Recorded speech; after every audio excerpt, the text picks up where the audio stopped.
Welcome, everyone. My name is Dr. Ben Lester, and I'm the Administrator on Special Assignment, leading the Office of Student Services and School Operations. Thank you for joining us. This, our second in our six-part series of Restorative Practices Parent University. This is part of the Cherokee County School District CARES initiative, cultivating achievement, resiliency, and the empowerment of students. Our vision is that all CCSD students will thrive today, tomorrow, and throughout life with a sense of purpose and self-worth. We're excited this evening to have Nathan Maynard with us again. We'll be discussing tonight's topic of It Starts With You, building strong relationships at home, improving the connection with your child, and increase their confidence. Welcome, Nathan Maynard. Good evening, everyone. You guys, thank you for joining us this evening for this session. I'm really excited about this one.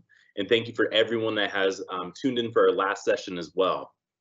So like Dr. Lester was saying, this session is going to be starting with what it takes for ourselves and looking at building relationships, not just with, someone that's part of our family because we already have this relationship, but feeding relationships through our interactions, looking at the way that our interactions play into that relationship and how sort of restorative practices sort of holds this all together. So before we get started, what I'd like us to do is just a quick centering activity. If you feel comfortable, I would love you to go ahead and close your eyes. Once your eyes are closed, I would like you to think about a place where you feel the most safe and most secure at. This could be a place in your past, a place in your present, it could even be something made up.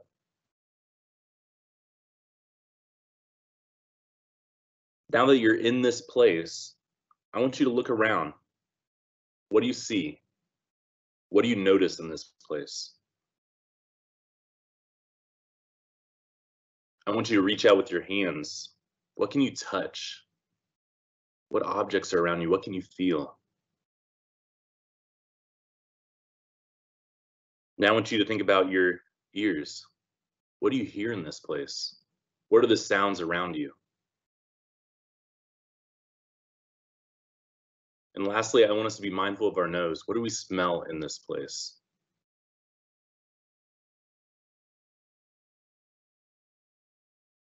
Now I want you to remember this place and slowly open up your eyes. That was a pleasant imagery activity to help sort of bring us to the present moment so we can sort of retain this information that we're going to be learning about this evening. This is an activity that we can do with our kids, we can do within ourselves. Sometimes when we get triggered, we need to have a solid coping skill to help us sort of recenter ourselves. Sometimes it's tough to remember this pleasant imagery activity. So it's really good to remember sort of the feelings that you just established when your eyes were closed. But it's really good to label this place with one or two words. So if you want to just think about just a label of one or two words for your pleasant image, just so you can quickly go back there when you say those two words. My pleasant image that I think of as my safe place is sleeping on my grandmother's floor. She had this really thick brown shag carpet and I felt really safe and secure there. So anytime I think of the words brown carpet, it helps bring me back into this place. Thank you guys for doing this activity. So now what I would like us to do is just a quick sort of check-in with everyone that's on here live tonight. I want us to think about just something that we're proud of today. It can be anything, personal, professional, something with our families, but something that we're proud of today. If you want to go ahead and put that in the Q&A section of the chat, and then Dr. Lester will be reading these out. And Dr. Lester, while everyone's thinking of something that's made them proud today, can you share something that's made you proud? Absolutely, Nathan. So I actually participated in my first podcast on Friday. It was published this week, talking about this series, the Parent University. Our local newspaper does a podcast, and so they interviewed myself and Dr. Murdoch, and we were able to share a little bit about Parent University. So first time I've done that, I'm proud of myself that I was able to do that. Very cool, very cool.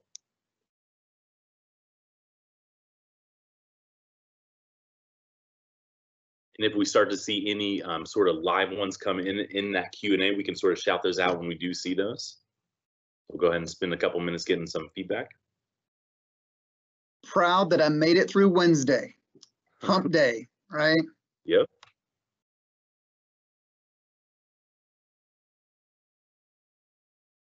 My child did really well on a test at school, so proud of him.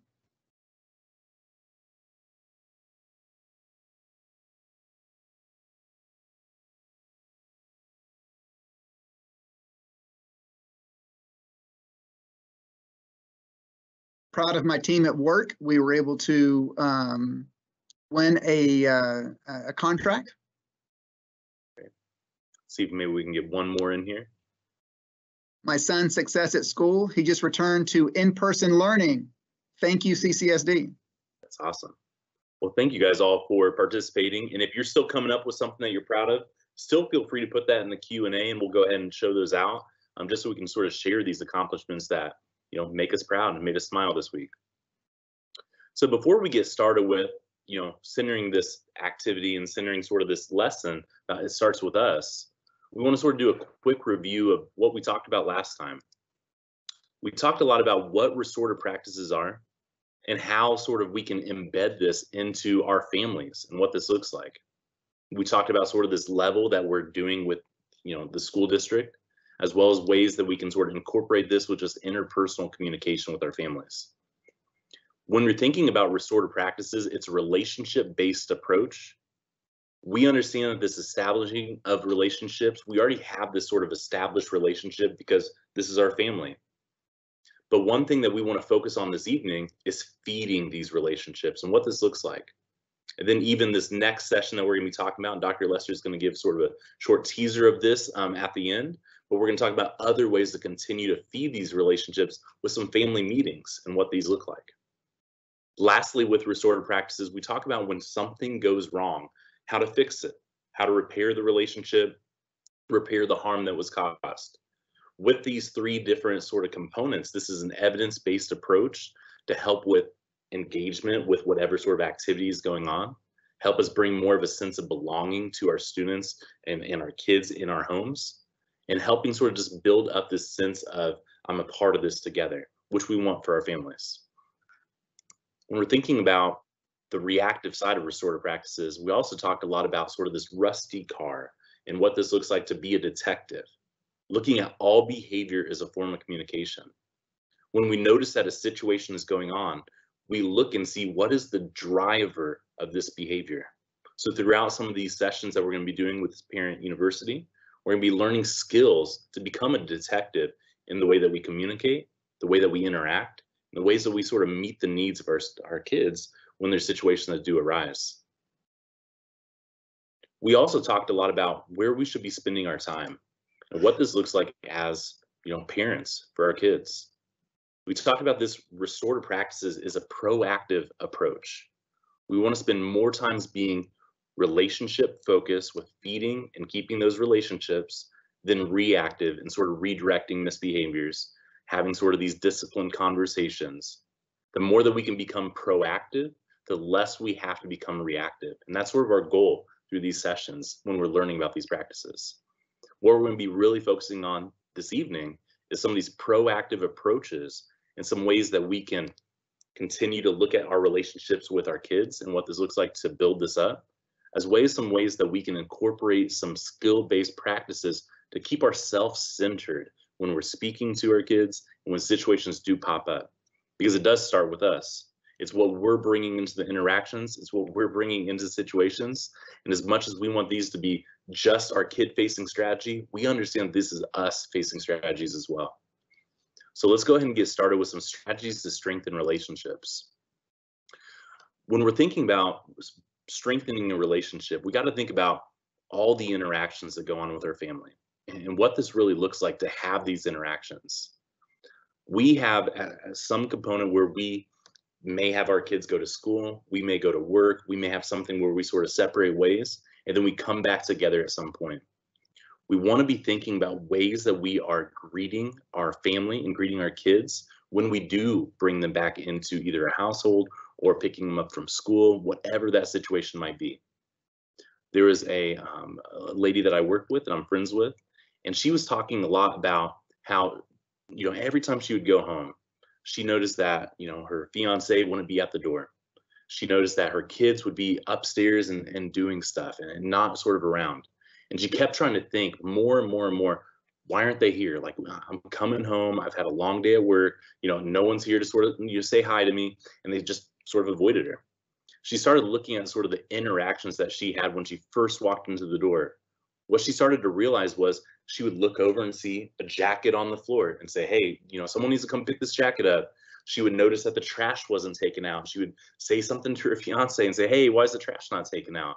And she was trying to go in there to sort of lead this household and sort of doing these quick sort of interactions that she thought, but she wasn't really greeting her family. She wasn't really feeding this relationship. So then her family started just to avoid her when she started to come home. When she started to realize that, that's when she came up with sort of this way that she's also incorporated in the school district that she worked with, something where she helps to sort of greet her family when she does come home, or if she's home first when they come in. She came up with something called 4 at the door.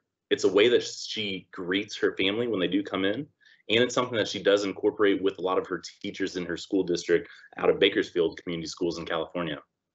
The first thing that she likes to do is she likes to make eye contact with her kids, just to show them that she's present, she's paying attention, she's not saying, hey, how's your day, and looking down on her phone. She's completely present in the moment. The second thing she likes to do, she likes to show enthusiasm. She likes to show that she's happy to see them, happy to be home. She's not going to talk about that jacket on the floor or why the trash isn't taken out yet. She'll get to that. But right now it's about greeting her family and building up and strengthening this relationship.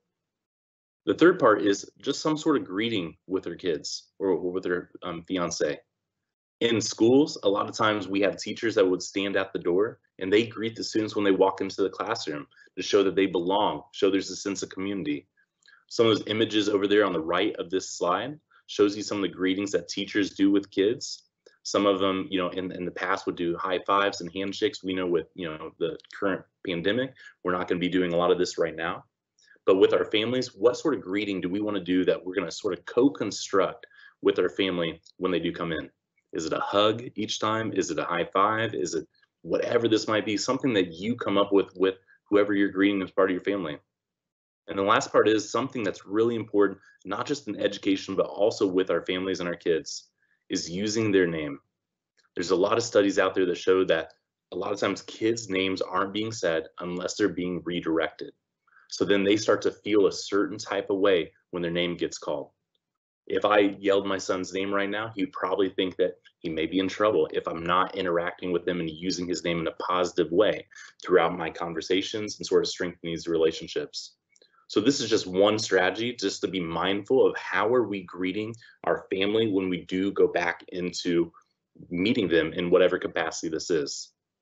These 4 at the door is just something that Liz helped create that we use at the schools, but also that we've used in our families as well.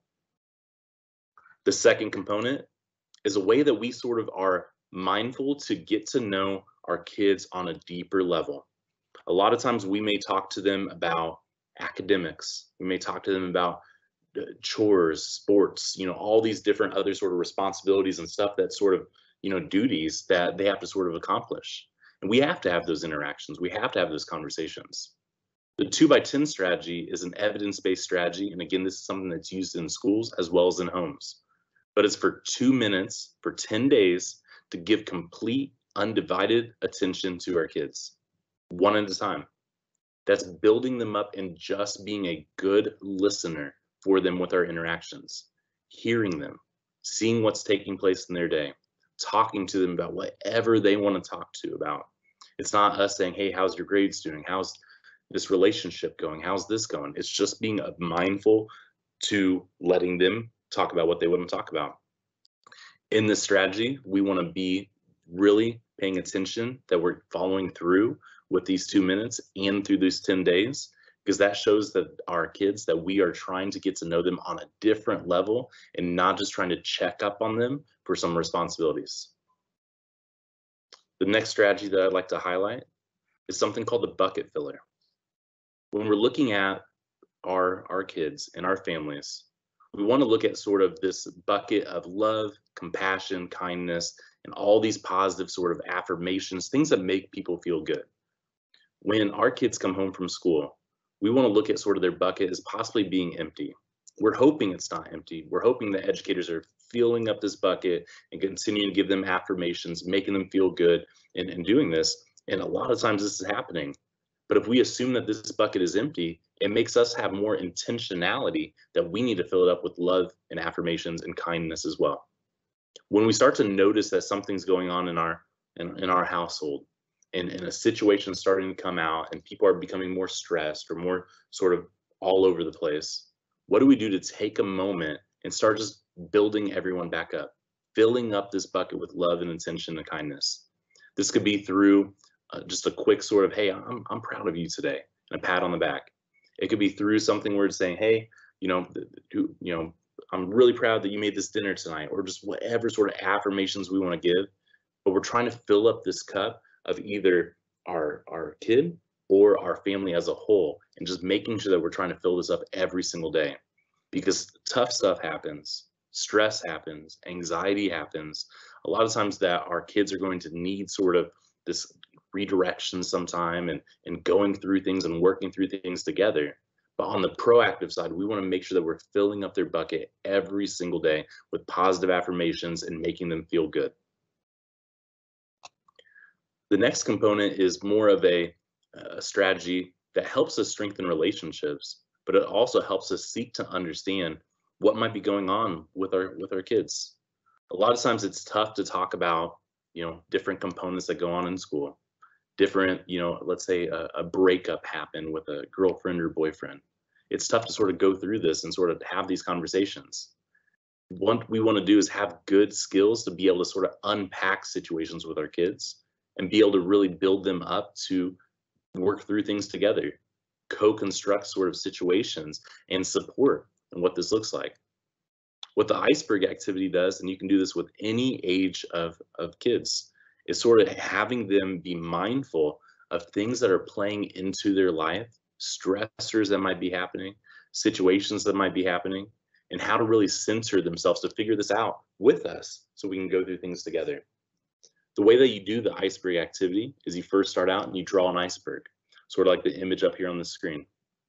When you draw the iceberg, you draw sort of the water line, which you can see slightly up on the screen above the sort of used and attacked words that are up there. What we explain to our kids is that an iceberg is this big floating mountain of water.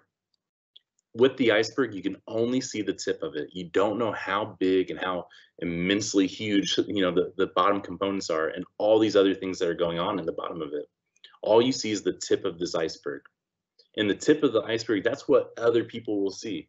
That's what I could notice as your parent. That's what maybe your teachers notice when they see you. But there's a lot of stuff that's underneath that no one knows about it. And sometimes we don't even know what's underneath our iceberg. So what we do with our kids is we have them identify, or we help them identify a behavior at the top or a situation at the top that's caused stress, caused sort of, something to struggle, and put that at the top of this iceberg. So for this iceberg up here on the screen, this child wrote angry was written up there, maybe by the child, maybe by, a therapist or by whoever's working with them. What we do underneath that is they unpack and they write everything else that's sort of going on with them that's part of sort of feeling angry. This could be something that happened at school. This could be stuff that's happening here at the home. That could be interactions. That could be music. That could be anything that's really playing into sort of this role. And we're helping them sort of identify things underneath this iceberg. When they're identifying things underneath the iceberg, they can draw pictures. They can write one words. They can write multiple words. Whatever sort of their cognitive processing ability is at that time, they can sort of unpack that with whatever's best. With my son, he's 6 years old. So if I'm having him do something like an iceberg, and I've had him do this before when situations that happen at school, I may have, he does have a lot of, oppositional type situations that do occur, and he does get triggered pretty easily. So one time he was in trouble in kindergarten, and I wrote at the top sort of what he did. And then underneath this, I was trying to have him unpack everything that went into that feeling that sort of triggered him to do this different behavior. When he was doing this, I helped sort of write the different words because he, wasn't able to sort of write words out yet, but he also was able to sort of draw pictures. When he starts to draw pictures, I ask him sort of what this means, and we talk through this together. Once we sort of have this iceberg set up, Again, at the top of the water, the behavior that we're trying to address. Underneath the water is all the sort of other situations that play into what's going above. That's when we come up with a plan of action with our kids. We say, hey, let's think what we can do to sort of unpack a couple of these different things, or what do you need support around right now? If there's something in the iceberg that we're contributing to as well, that sort of helps us know, what should we be doing in this situation? How can we really support around this? So it's a really good activity to really help us sort of understand what's taking place. This activity was derived from cognitive behavioral therapy practices because it really helps us sort of to understand what's going on. It's sort of like the situation where, let's say you're driving to work and you start to become stressed out. You have no idea why you're stressed out. Did you leave a light on? Is the oven off? Do I have an appointment that I'm late for? You know, what's going on? I just feel stressed right now. I don't know what it is until we can pinpoint that stress. Kids have that same feelings. Sometimes kids just feel stressed and they can't pinpoint it. The iceberg helps them pinpoint it and helps us come up with a way to sort of support them with this. So what I'd like to do now is I just want to hear from you all. So in the Q&A, I want us to think about, what do we use for strategies to feed relationships with our children? And if you want to put those in the Q&A, and then Dr. Lester can read some of these out when they do come in. But what are some strategies that we use to feed relationships with our children? And if there's any questions too, if you write a Q and then write a question there too, Dr. Lester can read that off as well.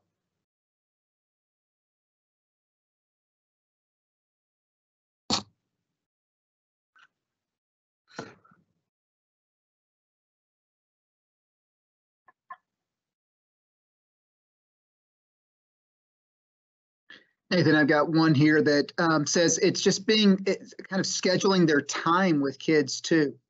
Making sure that you mentioned this a moment ago about being intentional and purposeful, but someone's mentioned you just making sure you make time, because I know how busy we are with work and after school activities, but making the time is a strategy that someone said they actually schedule it to meet with their kids. That's great. Yeah.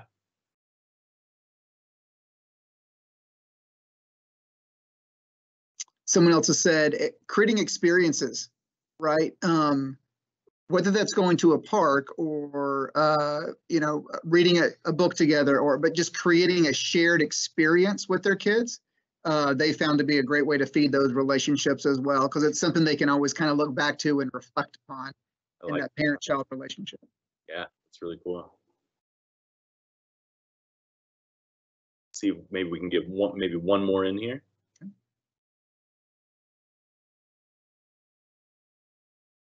Open communication. That's one more someone's put. Open lines of communication. That's really good. And we want those open lines of communication so we can know sort of what's going on in our kids' life, to know that support. Thank you guys for sharing those. And again, if you're thinking about something to put in there, still feel free to put those in there just so we can sort of read these through afterwards, or other sort of parents can read through these as well. Thank you guys. So what I would like to do next is I want us to go over a strategy for ourselves. We understand that we get stressed out. We understand that situations come up where we just have to interact with this situation quickly. And we want to make sure that we stay centered in this situation. If we don't stay centered, sometimes that ends up hurting that relationship instead of feeding that relationship. So with this session of It Starts With Us, we want to give sort of a concrete strategy that we can do to help us with this. What I'm going to go over is something called meta moments. Meta moments are something that we can quickly do within ourselves when a situation happens. Either we get triggered, or we need to address something, or whatever this might be, but making sure that we stay centered. So then when we do interact with our kids, we do interact with our partner, that we're thinking about the intentionality of what we're bringing to the table. Is it our own stress? Is it our own sort of being triggered? Are we supporting this situation, or are we escalating this situation? With these meta moments, we're going to come up with sort of this acronym of PLAN. So come up with sort of our plan and go through what the P, L, A, and N stands for. What a meta moment is, it's something that helps us prolong the space and time when you're triggered and when you respond. These meta moments were established from the Yale Center of Emotional Intelligence. And a lot of these moments are something that they give us the sort of structure of it. And then we come up with what our PLANN is in the moment, or have sort of a rough structure of what this looks like. So first, let's go over the first part, and that's the P, which stands for pause. So for this meta moment in the plan, we're going to go over the pause. This is a pre-interaction. So this is after a situation happened where we're about to interact with something, but we're not actually talking to our kids or to our partner or even a work colleague yet. We're just sort of thinking about ourselves. The first thing we always want to do is we want to give ourselves a moment to pause. We want to have some solid coping skill that's in our back pocket that we use when situations occur. We may think we don't get mad. We may think that we handle things right, and a lot of times we could be correct. But for the times that we think we're not getting mad, but we still bring something into either the tone that we're talking, some of our nonverbals, whatever this might be, we want to make sure that we stay centered. We talked about in our last session a little bit about the amygdala, which is that fight, flight, or freeze response of the brain. And when that little almond-shaped, piece of our brain gets triggered, that's all that's sort of going into this situation. And our almonds get triggered as well. Our amygdalas start to fire with situations. If I'm driving through the road and someone cuts me off, I'm going to have an immediate response to this. I may not immediately start honking my horn and start yelling out the window, but I'm going to have an immediate sort of reaction to it. That's my amygdala being triggered in that situation. So when we have a situation that occurs, we want to first pause, take a moment to ourselves, and we want to know sort of a coping skill that we want to have in our back pocket. What we did to start this session, we did the pleasant imagery, which is a coping skill. You can also do something with deep breathing. That's where you really focus on the intentionality between breathing in and breathing out. What you do with a deep breath is you inhale with your nose, and then you hold it for about 3 seconds. 1, 2, 3, out with our mouth. 1, 2, 3. In with our nose. Hold it. 1, 2, 3. Out with our mouth. 1, 2, 3. It's good to do 3 rounds of those breaths, but again, whatever works for you. This is about you and about your coping skills, whatever we can do to sort of set this up. Counting backwards from 10 to 1 is something that you can do sort of in your head, and going through and intentionally saying each and every number in your head all the way to 1, and doing that maybe 2 times until you feel a little bit more centered. These coping skills do not make you not mad. That's not the purpose of a coping skill. The purpose of a coping skill is to give you a moment between when you are triggered and when you interact. That's the only purpose.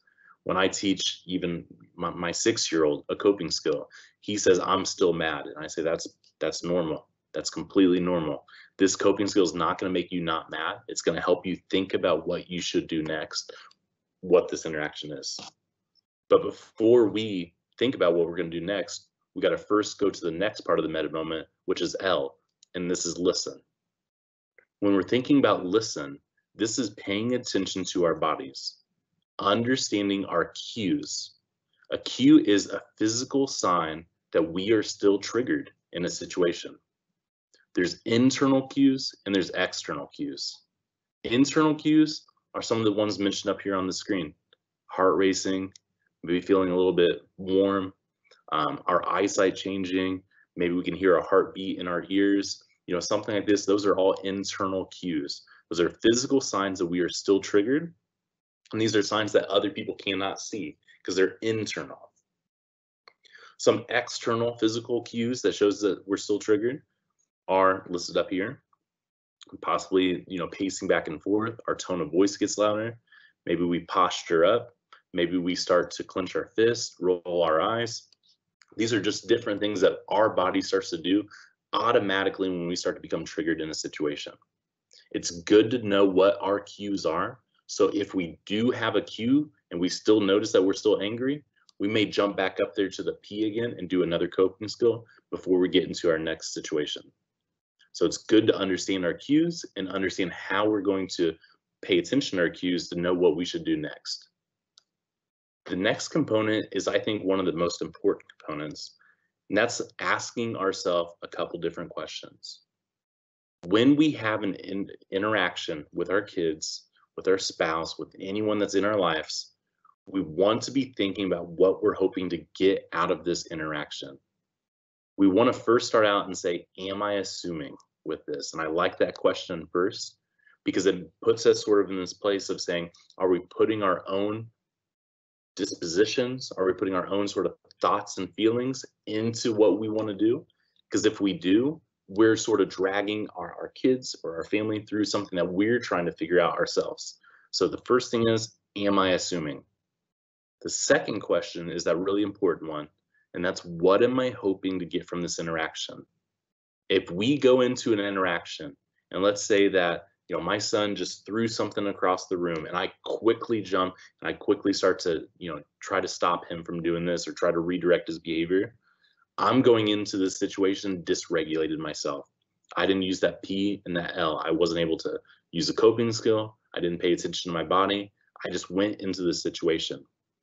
We understand that a dysregulated adult can never regulate a dysregulated child. So we want to start to be regulated. After I do a quick regulation thing, that's when I ask myself, okay, what am I hoping to get from this interaction? Is it I want to redirect and you have him sort of sit alone for a minute. And then after that, we're going to sort of process through the situation. What is my intentionality around this interaction? If I don't have intentionality around this interaction, I'm going in and I'm maybe escalating the situation or just seeing what happens. I just go into it blind, and we don't want to go into interactions blind, especially if we're triggered or our kids are triggered. The next part is just going into action. So this is the one that's just called next, and this is just going into action. And how should I intervene? How should I do this exchange? What is this going to look like? Am I still sort of escalated? I listen to my body. I'm so worked up because he just threw a plate of food across the room. I just need you to sit over here for a minute and then we'll talk later. What does this next component look like? And then just following through with this. So this meta moment is just a quick and easy way that we can sort of break down when a situation happens, how to pay attention to our bodies, do something that sort of censors ourselves, and then have an intentional interaction with our kid. We understand that, again, this helps feed relationships because it doesn't escalate a situation bigger, and it helps us really, truly to do what we're trying to do, which is look at behavior as a form of communication and figure out what's triggering that behavior so we can meet that need. But again, it starts with us in our interactions.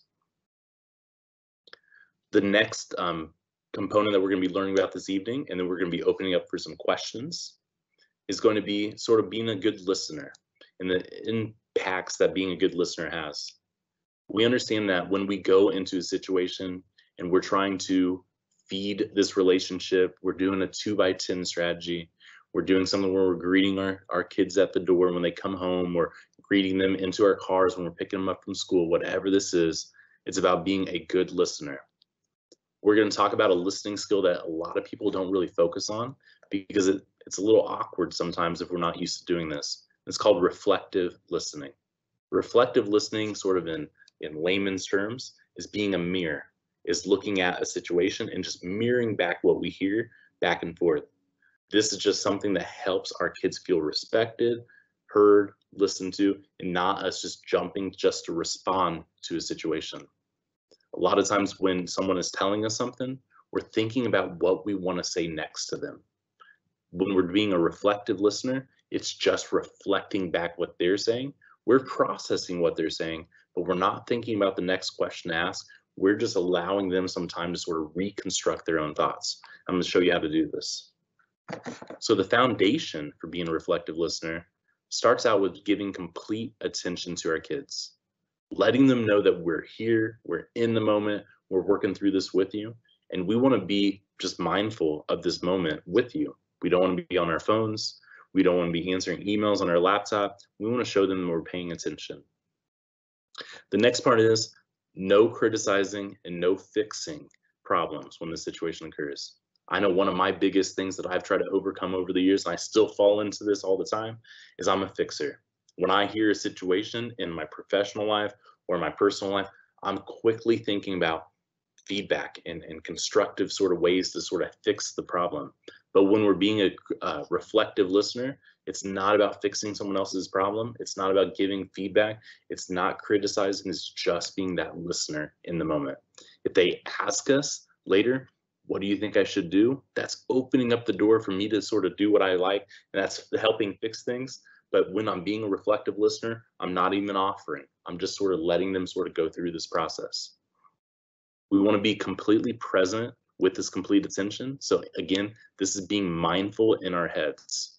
Giving complete attention and being completely present sound the same, but giving complete attention is about sort of what someone else can see. Being completely present is up here in our heads. So being really mindful to be paying attention to actually what we're hearing and going through this with our kids when they're speaking to us. The last part of this foundation for reflective listening is allowing our kids or whoever we're speaking to reconstruct their own thoughts. When we say back what they've said to us and we don't add anything else to it, we're allowing them times to sort of reconstruct what they just said and think about what they just said. This shows them complete respect, shows them that we honor their intelligence through something, and it makes them able to sort of connect the dots on their own. It's really empowering if you have someone become a reflective listener for you. A lot of the schools that I train, I do this activity with them and have them go into small groups and practice being a reflective listener. When you do something like this, it feels a little odd at first. But when you're on the other side of the person that's speaking, it makes you feel empowered. It makes you feel heard. It makes you feel like the other person isn't going to quickly say something else or censor everything I just talked about them. They're here just for me right now, and it's really good to strengthen that relationship. Thinking about how we do this, when we're hearing something being said to us and there's a pause, the first thing we do is we reflect back exactly what you heard with no add-ons. If my son comes up to me and he says, school was good today, and we got to play Minecraft during an activity because we did really good, and it was a lot of fun. I'm not saying, oh, I remember Minecraft. Isn't Minecraft where you build those blocks up, and then trying to get him to say something? I'm just going to repeat back exactly what he said. I'm going to say, sounds like you had a good day at school and you got to play some Minecraft. That's all. That's all I'm going to say, and then I'm going to let there be silence. What I do at that time is I allow them to either say something else and continue to build, or sort of just let them be heard in that moment. He may say something else or he may not, but again, I'm just being reflective. We don't want to put personal questions onto something to drive the conversation for where we want it to go. We want to naturally sort of allow it to sort of be heard and naturally allow our kids to just express themselves in this situation, because again, we're showing them complete respect. One thing that we can do during this reflective listening is we can use affirmations. Those are positive statements. So let's say that, my son was talking about something tough that he dealt with at school. I could say something similar to, wow, that must have been really hard. You're really tough. I'm proud of you. Something like that. It's just a quick positive statement. And then after I say something like that, I allow there to be silence. I allow them to be some time to sort of process things and just to be sort of heard. Again, it gives our kids time to sort of reconstruct their own thoughts and add on anything else. It's again strengthening the way that we're showing that we're listening to our kids. When we're thinking about this listening activity of being a reflective listener, one thing I want us to be mindful of is sort of our nonverbal skills. There's a study done back in 1981 that showed that only 7% of what we were trying to convey comes from the spoken word. When we're thinking about ways that we're talking to our kids, and we're thinking about questions that we're using in this reflective listening and sort of being in the moment, 2 by 10, the bucket fillers, some of the greeting the students, we want to be mindful of our nonverbals. Our nonverbals are the way that we're standing and sitting. It's the tone of our voice. It's our eye contact. It's what we're doing with our hands. It's what we're paying attention to in the room. It's all of these different components together. If we have a really good conversation with our kids, but we're not showing with our nonverbals that we care about what's going on, we're going to lose a huge component of the benefits of that conversation. So again, when we're doing reflective listening or any of these activities, we want to be very mindful of sort of our nonverbal skills and what we're bringing into these situations. So now it's time for some questions. This is time for you to ask any questions about what we talked about during this session, or something that may have sparked in your head that you sort of want to have answered. You can use this to ask questions in the Q&A section into the chat, and then Dr. Lester will be reading out these questions when they do come up.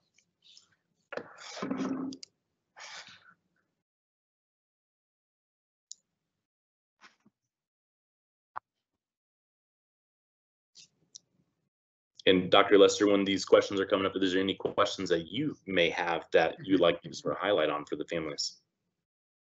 Thank you, Nathan. I appreciate it. Yeah, I'm monitoring the Q&A right now. I do have one question that's well, first, I feel like I've been called out as a parent a little bit tonight. I've got a fourth grader in the district, and man, you gave me a lot to think about. What I keep coming back to is the intentionality, the purposeful nature, the requiring of planning, of incorporating some of these strategies to develop that relationship. They just don't happen. So I like your imagery and language of feeding those relationships. Could you tease out for me and just for the public, really the difference between responding and reacting? Yeah, and that's a big one. So when you're thinking about responding to a situation, that's having that intentionality. That's thinking about using that meta moment and really centering ourselves around, what's taking place. That's looking at every component and sort of just being mindful of this, because when we're responding to something, that's really, trying to meet the needs. Reacting to a situation, when I hear the word reacting, my connotation for this is very immediate. I react to something if there's a safety concern. If I'm driving down the road and someone swerves in front of me, I'm going to react and I'm going to slam on my brakes. A response to that situation is what I'm going to be doing next. If someone cut me off and I slowed way down, and then I'm just going to keep a good distance between this person that may be a reckless driver, that's my response to the situation. But my reaction is something immediate. As a family, as a parent, we want to be thinking that what things need reactions and what things needs responses.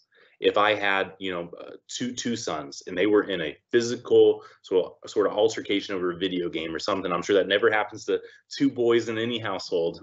I had two brothers, so I know that there's a lot of physical stuff that happens.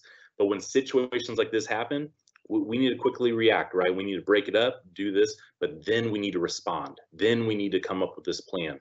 So again, it's really important to have sort of this intentionality of what's responding and what's reacting. When do we need each one? Because if we react to a situation that may need just a response because it's an emotional thing or a support thing, we may be, again, escalating sort of what's taking place, and we may not create a safe environment for our kids to feel comfortable sharing with us something because they're scared we are going to react. Thank you, Nathan. I did have a question, several questions came in. Related about, again, planning these intentionality of time with their children. What are your thoughts on technology? It seems like it's pervasive, it's a distraction, we're on an on-demand society. Is it something that you're like, you should set clear guidelines with your kids where there's no technology, or we're not going to have technology this weekend? What are your thoughts on that? Yes, and I've had a lot of really good conversations around this. One of my friends and colleagues, her name is Phyllis Fagel. She wrote a book called Middle School Matters. She's, brilliant at sort of the stuff that she's done. And her and I sort of processed through this a lot. Before COVID, technology was looked at as a way that hurts our kids' development of sort of this instant gratification. It makes this instant gratification happen so quickly. So then when interactions happen, we look at these interactions similar to that we look at with technology. For example, if I want something to happen and, I really want it to happen, I need to build up a relationship. I need to talk to someone. I need to develop it. I need to nurture it and sort of have this happen. With technology, it's instant. If I want to get like a package in the mail and I want to have something, I can get Amazon to ship it to me instantly. Similar to like with video games. So kids are developing this sense of what is this instant gratification and what is this slow process of building.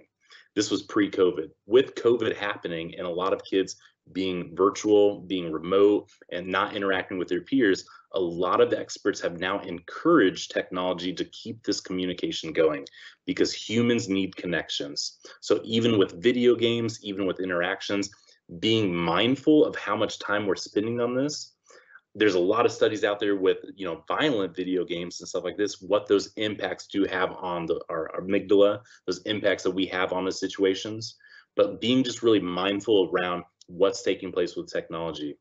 A lot of the stuff that, I believe in with restorative practices, I believe that every single person is different and sort of unique. When we're thinking about our kids and technologies, if I give my son an iPad to play with for an hour, and then after that iPad for an hour, he is just fine. I can take it away. We can talk about something and it goes fine.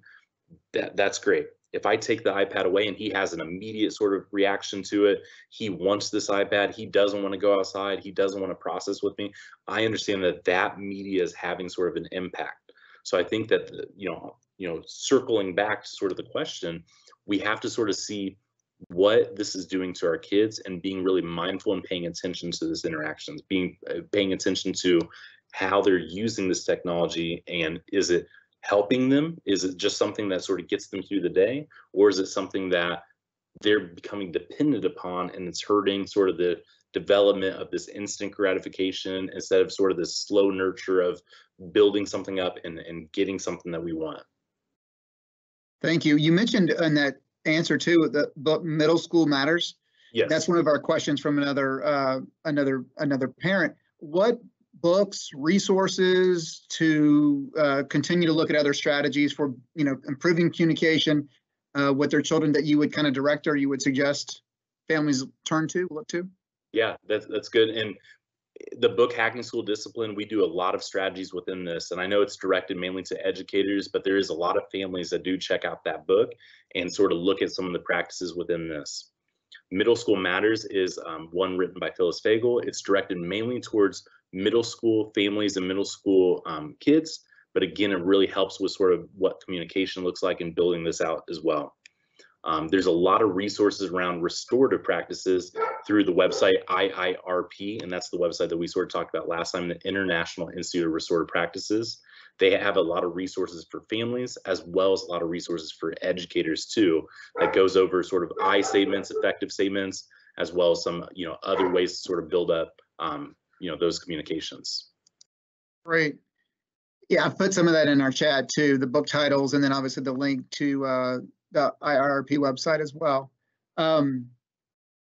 Again, I think of the components we talked about tonight too, the strategies to strengthen the relationships, the strategies for ourselves, because it kind of starts with us, the adults. I think the reflective listening is probably the most difficult thing to do, because I think sometimes as a parent, it's almost antithetical to the way you think you should parent your kid. One of the questions that we have here too is asking about other ideas you have about the questions that we did with developing and supporting the communication. Another person posted about they eat dinner together every night. That's kind of their space. We talked about making time. Are there other things that you would suggest that in your research and working with families across the country that you could suggest to our families in Cherokee County to facilitate that communication with their kids? Yeah, definitely. And I think that our next session that we're going to be doing too, just to sort of, pull that in, is about doing family meetings and what these family meetings look like. What we talk a lot about with restorative practices is this concept of circles and what the circles are, and how to go through this. Circles are sort of this practice that was derived from North American indigenous populations to sort of address community situations, build up anything within this community, and really sort of give everyone a voice in this process. So our next session, we're going to really hit a lot of those different components with that. But there's also, again, I keep saying the word intentionality, because I feel like that's something that we have to sort of have within any process that we're doing. Just like a parent shared, earlier in the chat, they have a scheduled time where they're going to meet with their kids and have this up there. Consistency is huge when we're thinking about communication. If we go, let's say a week, and we interact every single day at 6 o'clock with our kids and really build them up and listen to them, hear about their day, possibly using some of this reflective listening, and then the next week happens and we're stressed out and we only check in with them twice. The next week it's once, and the week after that we do 4 or 5 times. What are we showing them during this time? What are we showing them about how much we care about these check-ins? Kids are smart. Kids realize really quickly, is this something that we're just sort of going through the motions of, or is this something where we truly care about it? And to show that we truly care about it, we've got to be really consistent. So I think whatever strategy we're coming up with, whatever sort of, formal process we may have or informal process, we just want to be really intentional with being consistent around those. So Nathan, we'll take one more question, and it's related to what you're talking about with the consistency in the practice. And that's, do you tell your kids that you're going to start incorporating some of these strategies? Do you want them to be a part of this process, or do you just start doing it? Yeah, and this is a question, Ben, that we get. I've gotten almost every time I've done something with parents. A lot of times parents are asking, they're like, how do I start this? Do I just randomly pull my kids down and say, hey, let's do this 2x10 thing and just start talking about your day? With restorative practices, and I think with just overall good practices, we want to do everything as a with process, which means we want to get investment and buy-in with our kids with whatever we're doing. So the best way to do this is to come up and say, hey, I watched this video of this guy talking about, we want to start talking more, or, hey, I've been thinking more and I want to learn more about your day and what's taking place. Let's come up with something together.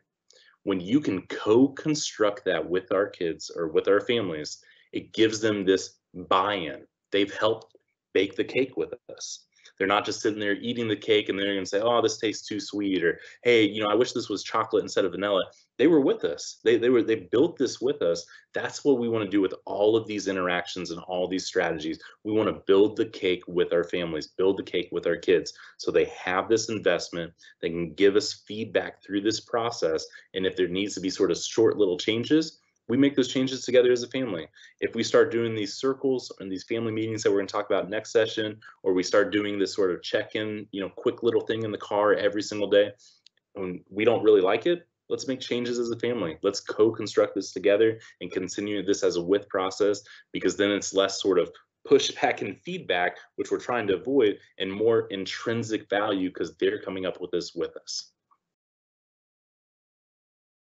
Great, Nathan. Thank you so much for that last response. I think that did a great job of kind of wrapping up the discussion we've had this evening. And I certainly feel like, personally as a parent, I've learned some strategies that I can kind of go home and talk to my wife about, and hopefully start incorporating with my own daughter. So, any last words to the Cherokee County community? Yeah, well, I just want to thank everyone for being a part of this evening and tuning in live. And if you're watching this as a recorded session again, Dr. Lester is going to go over when our next one will be, so we can get some interactions with this. But I just appreciate you all and thank you all for being a part of this.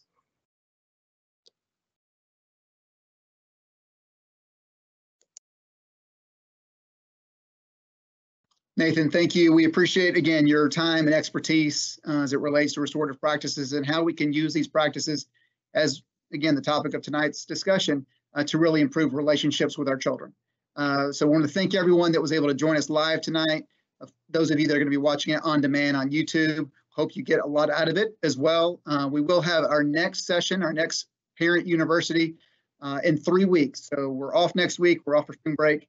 And then we'll be coming back on April 14th at 6 p.m. And as Nathan alluded to earlier, we'll be exploring family meetings, building community. Begin your journey on creating a positive home environment that connects everyone and builds strong relationships. Thank you, CCSD. Everyone, stay safe and be well.